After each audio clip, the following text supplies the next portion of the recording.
कुबेरेश्वर भगवान की जय, ओंकारेश्वर भगवान की जय, कुबेरेश्वर महादेव की जय।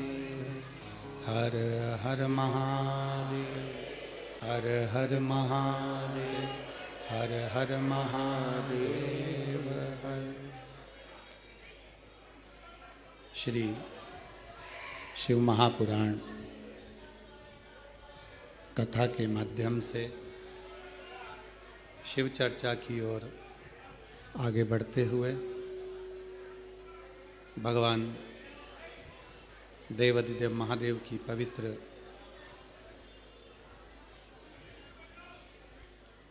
तीन दिवसीय शिव चर्चा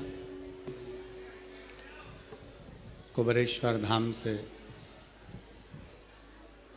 भगवान देवाधिदेव महादेव की कंकर शंकर की धरा से 3 दिवसीय शिव चर्चा श्रवण कर रहे हैं। और ये पवित्र कथा और बड़े भाग्यशाली हैं आप सभी जो इस कुबेरेश्वर बाबा की पवित्र धरा पर, वो कहते हैं ना, मकान मिले ना मिले पर पता मिल जाना चाहिए।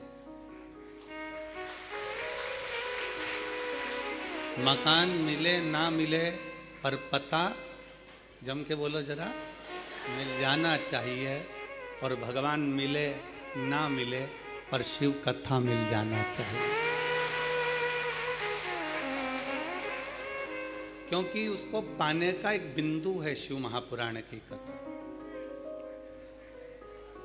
शिव महापुराण की कथा के माध्यम से हम किस तरह से दीपावली मना सकें, किस तरह से हम पर्व मना सकें, किस तरह से हम भगवान को रिझा सकें, किस तरह से हम लक्ष्मी को अपने दरवाजे तक, अपने द्वार तक, अपने घर तक बुला सकें। हमारा परिश्रम, हम पूजन तो करते हैं। भारत की भूमि पर रहने वाला ही नहीं, विदेश में रहने वाला भी सनातनी लक्ष्मी पूजन करता है।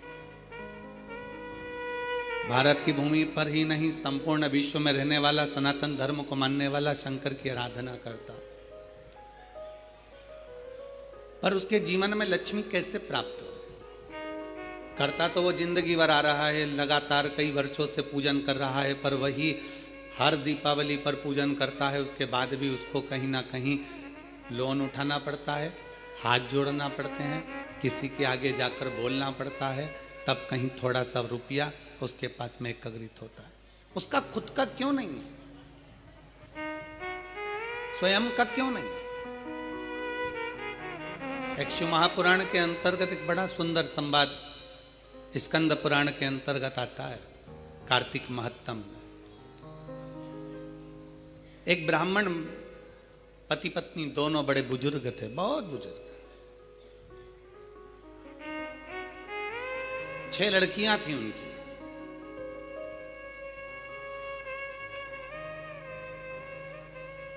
चार लड़कियों की शादी हो गई, 2 कुंवारी रही। अब 2 लड़कियां कुंवारी हैं, 4 का विवाह हो गया, अपने अपने घर पहुंच गई। पर जिनके घर में उनका विवाह हुआ वहां पर भी वो दुखी थी और मायके में भी वो दुखी थी। होता है किसी किसी के ललाट पर जो लिखा होता है उसको कौन टाल सकता है?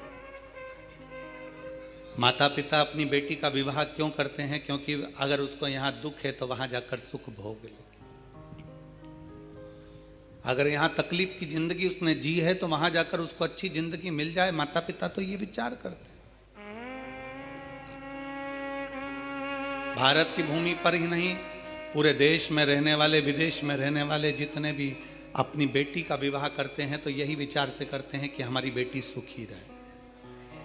और अपन लोग भी कहते हैं खुशी खुशी कर दो विदा, तुम्हारी बेटी राज करे। हर एक व्यक्ति यह विचार करता है कि बेटी जहां ब्याहे वहां सुख पाए।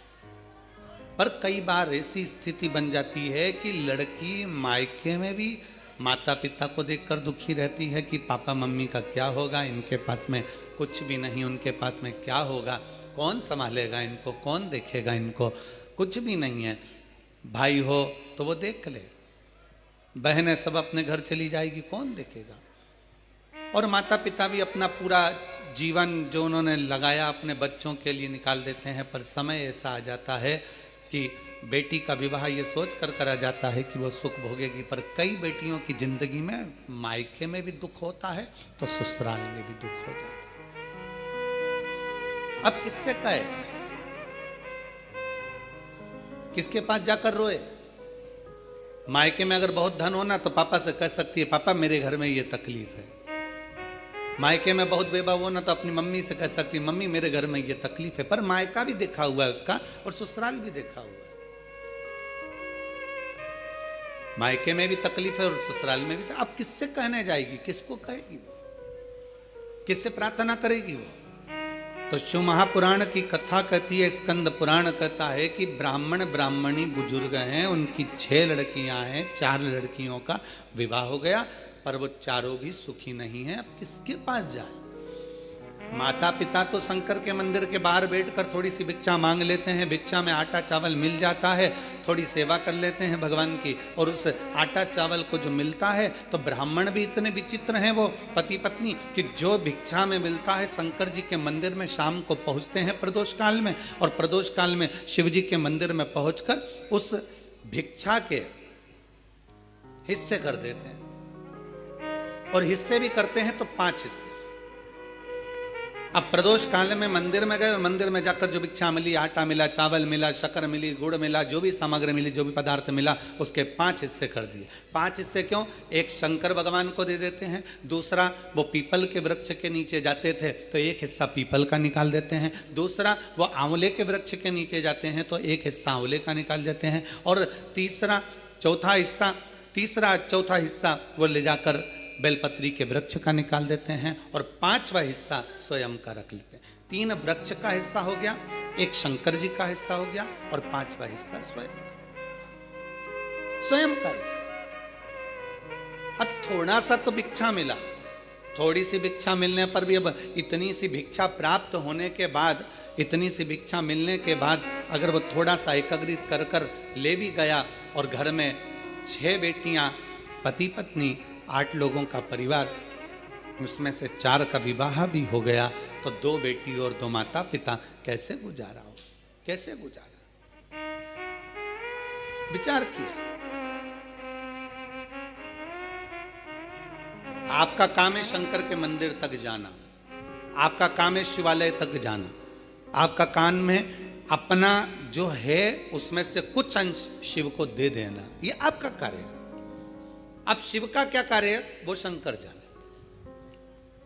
तेरे मंदिर में आना मेरा काम है और मेरी बिगड़ी बनाना तेरा काम। तेरी चौखट तक में आ ही गया, मुझे दर्श दिखाना तेरा काम। अब उसके ऊपर निर्भर है। क्यों हमने अभी कथा के शुरू में कहा कि मकान मिले ना मिले पर पता मिल जाना चाहिए, भगवान मिले ना मिले पर शिव कथा मिल जाना चाहिए। उसका कारण केवल इतना सा है कि भगवान मिलता कब है? जब हम कथा को श्रवण करते हैं। भगवान राम ने शबरी को कहा, माता शबरी अम्बा के दरवाजे पर कहा कि तुम सत्संग करो, कथा श्रवण करो, संगत करो। जब तुम कथा सुनोगी, तुमने अपने गुरु मातंग बाबा के मुख से सुन लिया कि राम आएंगे, तुमने मेरा इंतजार करा। क्यों? गुरु के मुख से सत्संग में सुना था कि परमात्मा मिलेगा जरूर, आएगा जरूर, तो मेरा आगमन हो गया। उसी तरह कथा सुनते हैं हम, और कथा में ये चीज सुन लेते हैं कि मैं अगर ये करूंगी तो मेरा शंकर मेरी सुनेगा। शिव जी को 1 लोटा जल चढ़ाऊंगी, मेरा शिव मुझे सुनेगा। श्री शिवाय नमस्तुभ्यम बोलूंगी, मेरा शिव मेरा सुनेगा। मैं भगवान शंकर को इस तरह से बेलपत्र चढ़ाऊंगी, मेरा शंकर मुझे सुनेगा। इसीलिए शिव महापुराण की कथा कहती है भगवान मिले ना मिले पर शिव कथा मिल जाना चाहिए। कथा मिली कि परमात्मा को ध्यान रखना ही पड़ेगा। बकरी चलाने वाला अपने मोहल्ले की बकरी लेकर निकल गया, और बकरी वाला जब लेकर निकला है और घर के लोगों ने देख लिया कि वो बकरी लेकर जा रहा है, पहचान का आदमी और बकरी लेकर जाएगा, मतलब बकरी वाले से उसने एक ही बार कहा कि हमारे घर की बकरियां ले जा, हमारे यहाँ की गाय ले जा, चरा कर लिया ना, हमारे यहाँ का ऊँट ले जा, चरा के लिया ना, हमारे यहाँ की भेड़ ले जा, चरा के लिया ना। बकरी वाले को तो केवल एक बार कहा गया, बकरी वाला रोज ले जाता है, रोज चरा कर लाता है। अब जवाबदारी किसकी है? बकरी चराने वाले की। आएगा, बकरी नहीं आई तो किससे कहेगा क्यों हमारी बकरी कहाँ है, क्यों हमारी गाय कहाँ है, क्यों हमारा ऊँट कहाँ है, क्यों हमारी भेड़ कहाँ है, उससे कहेगा। उसी तरह शिव कथा बाचने वाला हो, भागवत कथा बाचने वाला हो, चाहे कोई संत साधु गुरुजन हो, भगवान उनको भेज देते हैं कि ये संसार सागर के लोग हैं, इनको ले जाकर परमात्मा की चौखट तक भेज देना। बस तू अगर इनको यहाँ तक लेकर आ गया, फिर आगे की जवाबदारी वो शंकर की है, फिर वो घड़दानी की है, उसके ऊपर नहीं भाषा, फिर उसके ऊपर आश्रित हो जाते हैं। अब उसके ऊपर आश्रित हो जाएं, हम क्या विचार करें? शिव महापुराण की कथा कहती है, दुनिया के लोग तोड़ेंगे, आपको जुड़ना है। कितना तोड़ने का विचार? आज के जमाने में राजनीति कोई साधारण हो गई क्या?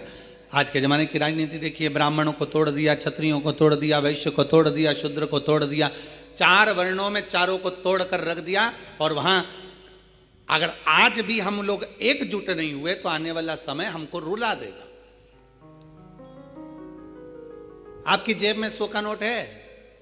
अरे बोलो तो जम के, चलो ठीक है। 100 रुपए के 4 हिस्से करो, कितने कितने हो गए? जम के बोलो, 25-25। ठीक है। अब 100 के नोट के 4 हिस्से कितने हुए? 25-25। अब निकालो नोट और उसको 4 हिस्से में फाड़ दो, और एक हिस्सा 25 में चलाकर बताओ, चलेगा? दूसरा हिस्सा 25 में चलेगा? नहीं। तीसरा चलेगा? चौथा चलेगा? नहीं। पर वही 100 का नोट वापिस सेलो टेप लगाकर जोड़ दो तो वो 100 की 100 में ही चलेगा, वो 100 की 100 में ही चलेगा। 4 टुकड़े हमारे सनातनियों के, हमारे हिंदू भाई बहनों के, ये 4 टुकड़े कर दिए, ब्राह्मण, क्षत्रिय, वैश्य और शूद्र। अब सोचा कि इनको तोड़ दो और तोड़ के चला लो, तो तुमने तोड़ तो दिया पर ये चल नहीं पाएंगे। जब ये एक हो जाएंगे तो 100 के धाव में ऐसे निपटाएंगे कि आगे बढ़ते चले। एक हो, टुकड़े की मूलता नहीं है यहाँ। अगर टुकड़े टुकड़े हो गए तो कोई नहीं पूछने वाला। अगर हम एकजुट हो गए, एकजुट होकर अगर हमने अपनी जिंदगी जिए तो उसका एक आनंद हो जाए। एकजुटता में आनंद था।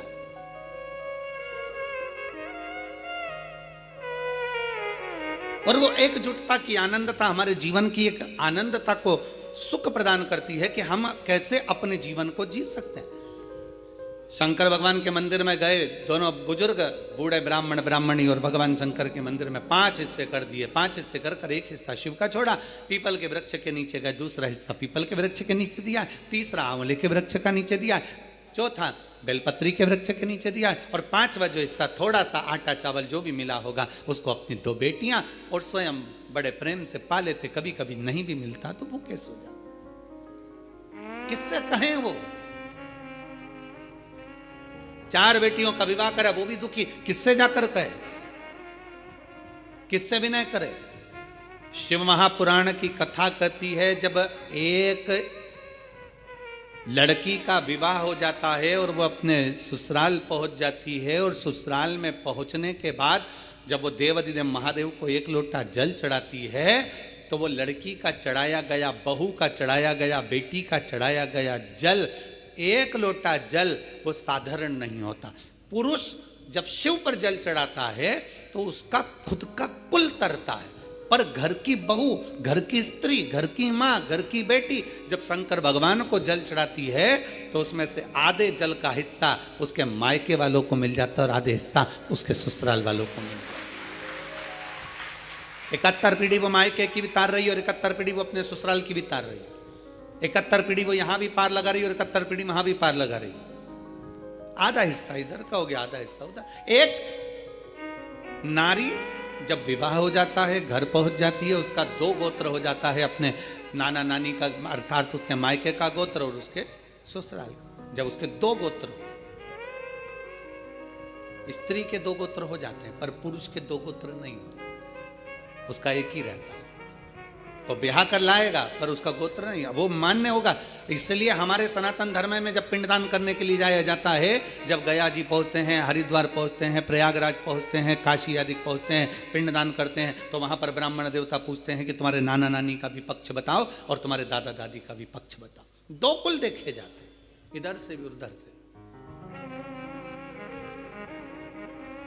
माता पिता दुखी, बेटियां 2 घर में कुंवारी। समय बीतता गया, जो 4 बेटियां ब्याही थी बड़ी दुखी थी। दुखी होने के कारणवश एक बार वो अपने पिता से मिलने के लिए आई। विचार करा कि हमारे दुख हमारे माता पिता को श्रवण कराएंगे, पर माता पिता तो पहले से दुखी हैं, अब किससे कहें। ये चीज हमें सीखना चाहिए। अब अपनी पड़ोसन तो पहले से दुखी और ऊपर से तुम जाके बोलो मेरी बहू बड़ी परेशान करती। अब उससे पूछो पड़ोसन से, तो मेरी तो और जगदम्बा है। पूछो।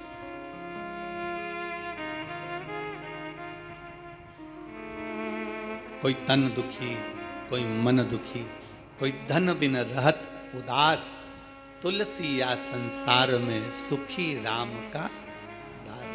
इस संसार में केवल एक सुखी है, वो भगवान का जो दास है, परमात्मा की जो शरणागति ग्रहण करने वाला है, भगवान का जो भजन करने वाला है, बस वो सुखी है। दामोदर मास की कथा, कार्तिक मास की कथा कहती है, बेटियां दुखी होकर, उनको नहीं मालूम था कार्तिक का महीना था, दामोदर मास था, बेटियां आज अपने पिता के घर आ गई। पिता के घर आती और पिता के घर में बेटियों ने 4 बेटियां आकर निवास करने लगी। पिता की आंख में जले, मैं क्या दूं इनको।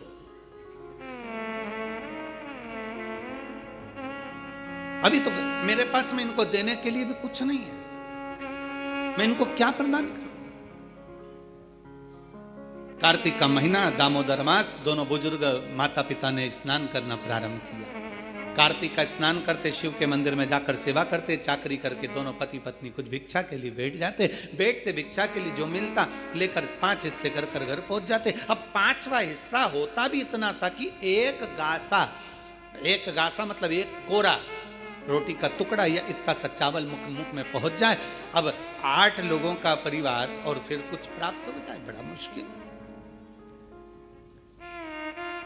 आज बूढ़ी मां ने, बुजुर्ग ब्राह्मणी ने अपने पति से कहा, सुनो 4 बेटियां घर में आई हैं और 2 बेटियां घर में हैं।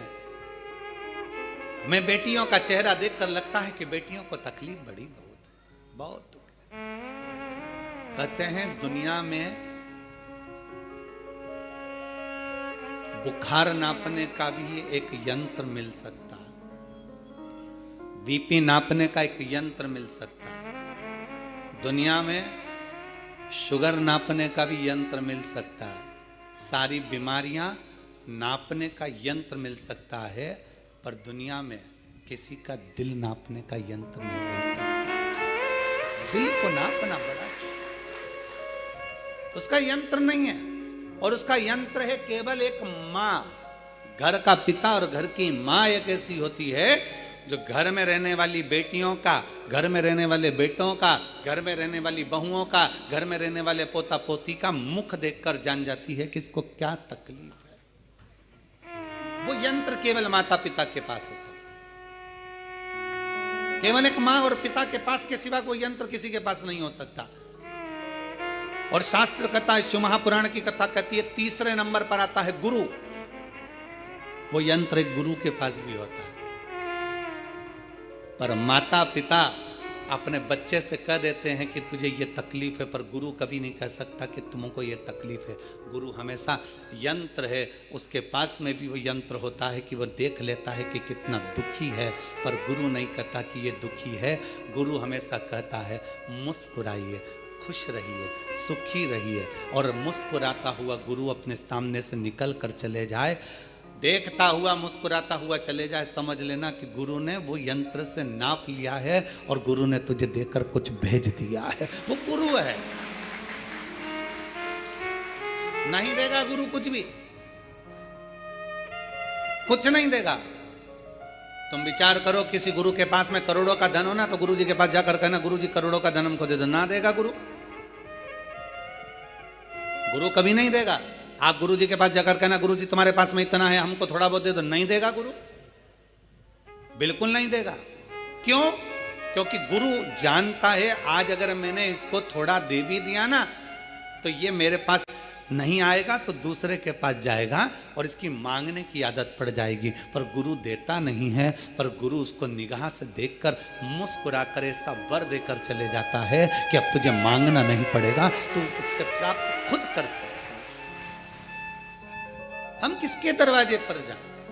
बुजुर्ग माता पिता ने विचार करा, बूढ़ा बूढ़ी ने विचार करा, हम करें तो करें क्या? विचार करते करते आंखों में जल भर गया। बेटियों का भरण पोषण कैसे करा जाएगा, बेटियों के लिए क्या करा जाएगा? दोनों पति पत्नी चले रोते रोते, नेत्रों में जल भरते हुए। पति ने कहा चिंता मत करा, 5वां हिस्सा लेकर जा रहे थे और सारे वृक्षों के नीचे हिस्सा देते हुए चले जा रहे थे। दामोदर मास था, कार्तिक का महीना था। आज पत्नी के मुख से निकल गया, थोड़ा सा घी आया हुआ है, एक काम करते हैं 5 जगह इस घी का हिस्सा करना है, तो भगवान के मंदिर में दीप लगा देते हैं। पति ने कहा घी तो आया है पर कपास नहीं है। पत्नी ने अपने तन की साड़ी को फाड़ लिया। ब्राह्मणी ने तन की साड़ी को फाड़ कर बाती बनाकर एक शंकर जी के मंदिर में लगा दिया। दूसरी बाती उसने भगवान पीपल देव के नीचे लगा दिया और तीसरी बाती उसने आंवले के वृक्ष के नीचे लगा दिया और चौथी बाती उसने बेलपत्र के वृक्ष के नीचे लगा दिया। 4 बाती शिव महापुराण का स्कंद पुराण कहती है, ब्रह्म वेवर्त पुराण कहती है, हमारा शास्त्र कहता है, कुर्म पुराण कहती है, विष्णु पुराण कहती है कि पीपल का वृक्ष, बेलपत्री का वृक्ष और आंवले का वृक्ष, शास्त्र कहता है कार्तिक के महीने में इन 3 वृक्ष की जड़ में स्वर्ग स्वयं आकर निवास करता है। स्वर्ग स्वयं आकर निवास करता है। इन 3 वृक्ष की जड़ में स्वर्ग स्वयं आकर विराजमान करता है। और चौथे नंबर पर कहा गया कि जहां तुलसी का पौधा होता है, कार्तिक के महीने में तुलसी के पौधे की जड़ में गोलोक धाम आकर निवास करता है, स्वयं भगवान कृष्ण का धाम आकर निवास करता है। पति पत्नी विचार करते हुए साड़ी को फाड़ते, बत्ती बनाते, घी में डुबोते, दीप लगाते चलते जाए। जैसे ही शंकर के मंदिर में दीप लगाया, चिंता भगवान शंकर को हो गई। शिव जी ने इशारा करा पीपल देव को, जिसमें 52,000 ब्राह्मणों का वास होता है। पीपल देव को इशारा कर कर जैसे ही पहुंचे, पीपल के वृक्ष में से एक लड़की निकलकर बाहर आई, काका मुझे तेरे साथ चलना है। इतने में पत्नी पति से कहती है, अपने घर में 6 लड़कियां पहले से, कैसे लेकर जाएं इसको? पति कहता है देख वो उसका कोई नहीं है, पीपल के पेड़ के नीचे बैठ के रो रही है, ले चल। पत्नी ने हाथ पकड़ा, आगे बढ़े, आंवले के वृक्ष के नीचे पहुंचे। जैसे ही आंवले के वृक्ष के नीचे पहुंचकर जैसे ही उन्हें दिया लगाया और दीप जैसे ही लगाया, इसलिए लक्ष्मी का दीप कभी भी गोल बत्ती का नहीं होता, लक्ष्मी का दीप हमेशा लंबी बत्ती का होता, हमेशा लंबी बत्ती का होता।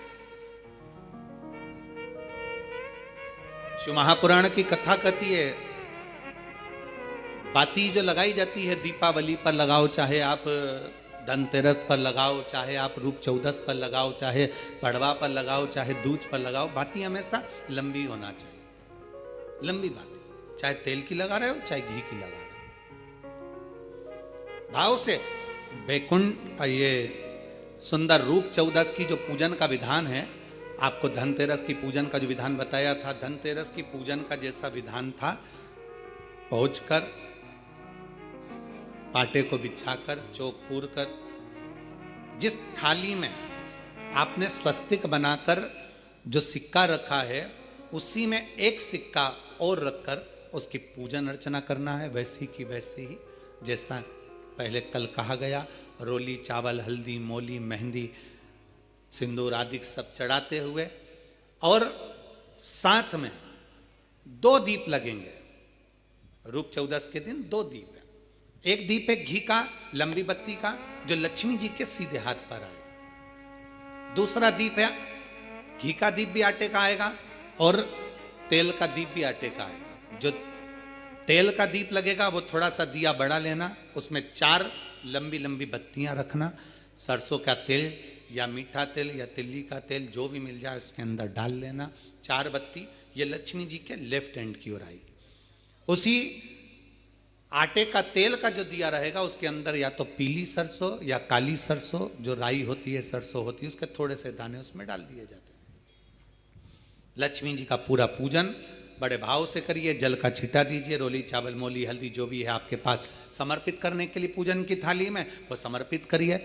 मीठे का भोग लगाइए और भोग लगाने के बाद में बड़े प्रेम से 5 कमलगट्टे, 5 हल्दी की गठान, 5 अमर बेल के टुकड़े। अमर बेल होती है एक लंबी सी बेल, पेड़ों पर चलती है पीले कलर की, जो कि पूरे पेड़ पर छाई रहती है, उसको कहीं पर भी डाल दिया जाए वो बढ़ती चली जाती है। वो हमारे वंश की वृद्धि के लिए, लक्ष्मी की वृद्धि के लिए श्रेष्ठतम मानी जाती है। 5 टुकड़े अमर बेल के, 5 हल्दी की गठान, 5 कमलगट्टे दोनों हाथ में लेकर मां लक्ष्मी से प्रार्थना करते हुए उन सिक्कों पर समर्पित कर दीजिए। सिक्कों पर समर्पित कर कर जो घी का दिया लगाया है तुमने लक्ष्मी जी के सीधे हाथ पर, उसको उठाकर माता की आरती कर लीजिए।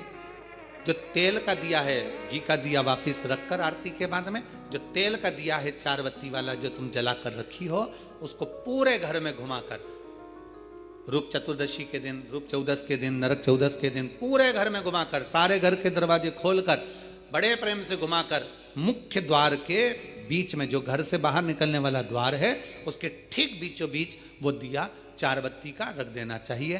कुछ देर के लिए दरवाजे खुले रखना चाहिए। पूरे घर में माता लक्ष्मी का स्मरण करते हुए श्री शिवाय नमस्तुभ्यम बोलते हुए दिया रखकर जब वापिस आए, माता लक्ष्मी को झोली पसार कर प्रणाम कर कर कहें, माँ हमारे घर में निवास करो, आपका भंडार सदा भरा रहे, खाली ना हो। हे माँ, जैसे हम दामोदर मास की कथा का रसपान कर रहे हैं, कार्तिक मास की कथा को श्रवण कर रहे हैं, जैसे हमने कार्तिक के महत्व को जाना है और उस महत्व को जाना कि लक्ष्मी भगवान शिव की आज्ञा से जाती हैं, नारायण की आज्ञा से जाती हैं, उसी तरह आप हमारे घर में शिव और नारायण की आज्ञा से विराजमान होइए। माँ को प्रणाम करिए बड़े भाव के साथ। ऐसी ही ये रूप चतुर्दशी की पूजन का विधान है। ये रूप चतुर्दशी की पूजन का विधान, जो थाली अपने धनतेरस के दिन रखी है उस थाली को आप रात्रि को हटा सकते हो, दूसरे दिन फिर वही थाली रखा जाती है। तीसरे दिन दीपावली का जो पर्व होगा, कल की कथा में आपको 2 बजे से 5 बजे तक जो कथा होगी कल की, आज की कथा तो 9 बजे से 10 बजे तक है, पर कल की कथा 2 बजे से 5 बजे तक होगी। 2 से 5 इसलिए रखी है क्योंकि उसमें 3 दिन की पूजन का विधान बताना है, एक दीपावली का, फिर पड़वा का, फिर दूज का। तो बड़े प्रेम से उस कथा को, कल की कथा को अपन 2 बजे से 5 बजे तक श्रवण करेंगे। भगवान को अपने हृदय की बात, अपने चित्त की बात, अपने मन की बात बाबा को प्रार्थना करते हैं। और हम तो निवेदन करेंगे, प्रयास करिए,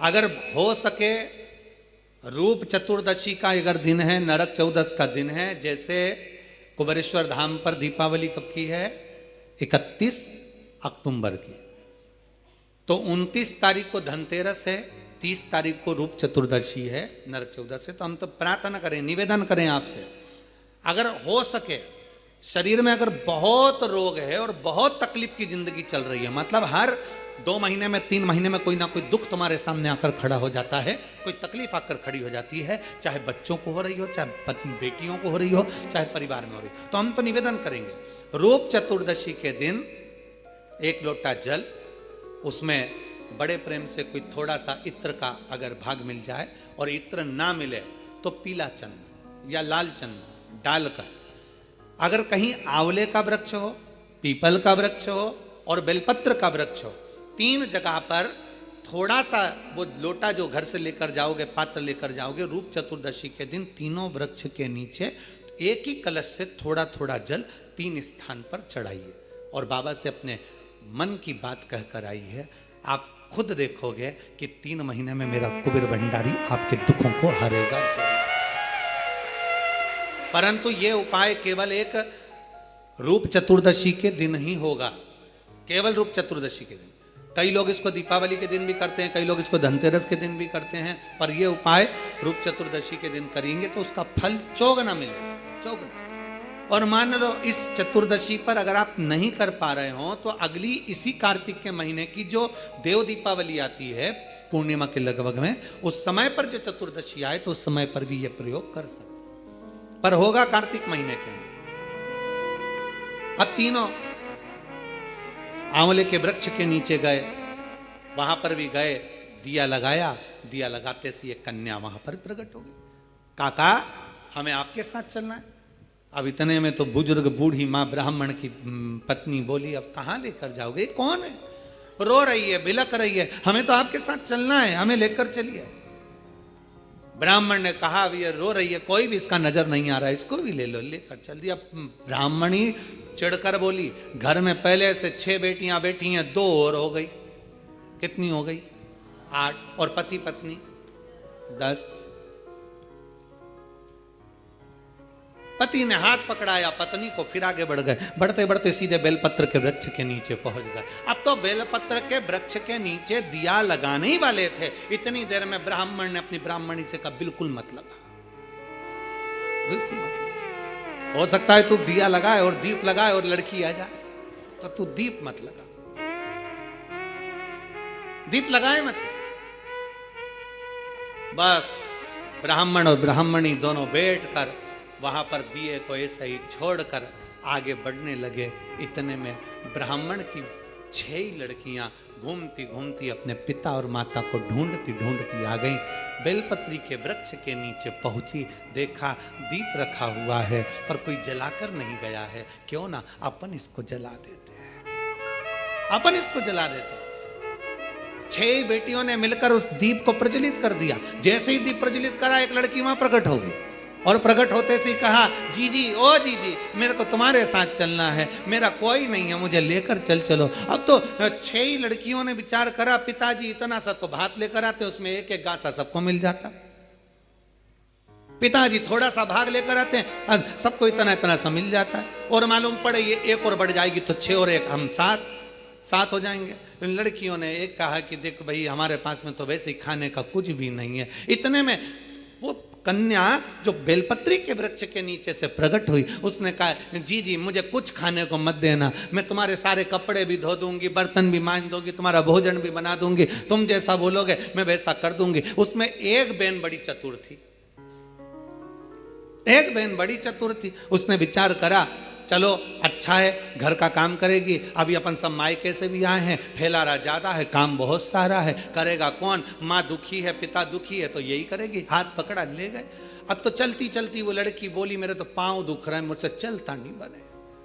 तो उसमें से एक चिल्ला के बोली कि तुझसे चलता नहीं बने तो तू आई क्यों, जा वापिस जा। नहीं, मेरे को तुम कंधे पर बिठा लो, मैं आराम से चली जाऊंगी।